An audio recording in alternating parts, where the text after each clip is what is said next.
North Korea's increased provocations and deepening military ties with Russia are raising geopolitical tensions on the Korean Peninsula and beyond. Various diplomatic efforts are being made to counter North Korean threats here at home and abroad. For more on the diplomatic situation on the Korean Peninsula, we're joined by Noerper, President of Asia Dialogue. Welcome to the show. Good morning. Good morning. Well, we just heard from a report about U.S. Defense Secretary Lloyd Austin's visit to Seoul. Prior to Austin's visit, Washington Secretary of State Antony Blinken last week also visited South Korea. And that came as the U.S. faces urgent issues in the Middle East and Ukraine. Now, can we take the move as the U.S. putting major focus on North Korea issues? And if so, what are they most concerned about? Well, it is major focus on the North Korean issues, but it's also major focus on where South Korea and the United States can work together on global issues. Certainly, the United States is concerned about the morass in Ukraine. They're concerned about the violence in the Gaza, and they would like coordination with Seoul and Tokyo, for that matter, to try to make sure that they have the optimal use of the alliance. So it is concern about where North Korea is with its missile test, especially in light of the fact that we may see a satellite launch again. This deepening cooperation with Russia and North Korea that has seen munitions make its way to Ukraine. And similarly, there is concern about technology being shared back with the DPRK. But also the concern about how to work together to try to resolve some of these international conflicts.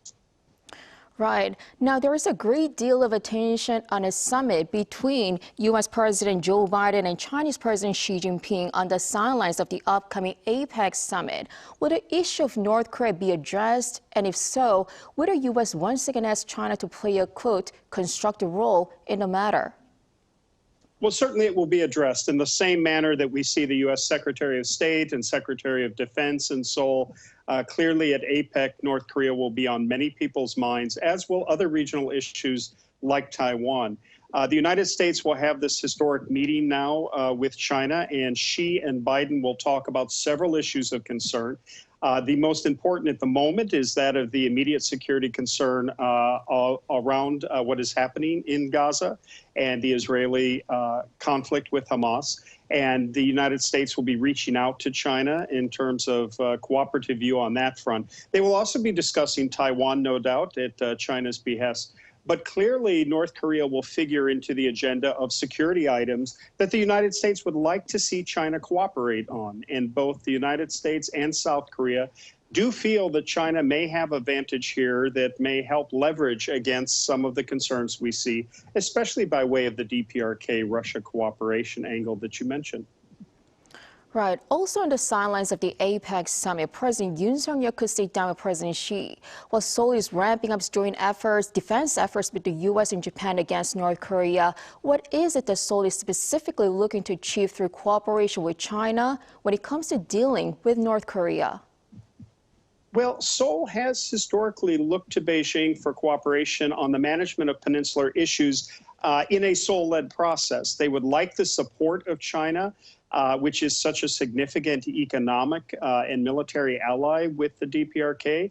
They would like the ROK would like the PRC to assist in terms of putting leverage on the DPRK, limiting missile tests, kind of drawing down the potential here for disruption around a nuclear test. And those things like missile tests and nuclear tests ultimately are not in China's interest. And they will emphasize that because China then will see a lean forward by the United States, Japan, and South Korea in the event of a nuclear test and with the continued acceleration of missile tests. And China may well itself have concerns about the level of technology that the DPRK is approaching, which is growing very sophisticated and the lethality of which makes for a more unstable region.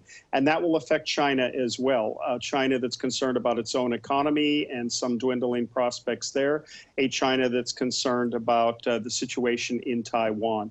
So this is a time of fragility in Northeast Asia.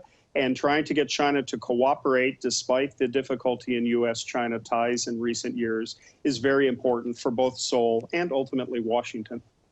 Now, given all that, including China's own interests, regarding North Korean issues, can we expect any joint declaration from APEC members? Well, I think what you'll see is an expression of concern about the development. Clearly, what was emphasized by the U.S. Secretary of State in his visit was that things like Russia DPRK coordination are in violation of United Nations sanctions and raise a great deal of concern among many of the nations that will be represented at the APEC summit in San Francisco. Also, things like IPEF, as just mentioned, will underscore the fact that you have a cooperative group of nations, which are the United States, South Korea, Japan, countries like Australia, India, that have a common security agenda and are concerned about Chinese developments and DPRK developments, as well as clearly concerned about Russia's aggression on Ukraine. So this creates an opportunity for them to talk, to continue to coordinate at a strategic level in the same manner that we're seeing cooperation and coordination at the operational level, such as things like tracking real-time missile tests, as we've just heard. So this is all very important to have a more ready and prepared and stable situation on and around the Korean Peninsula.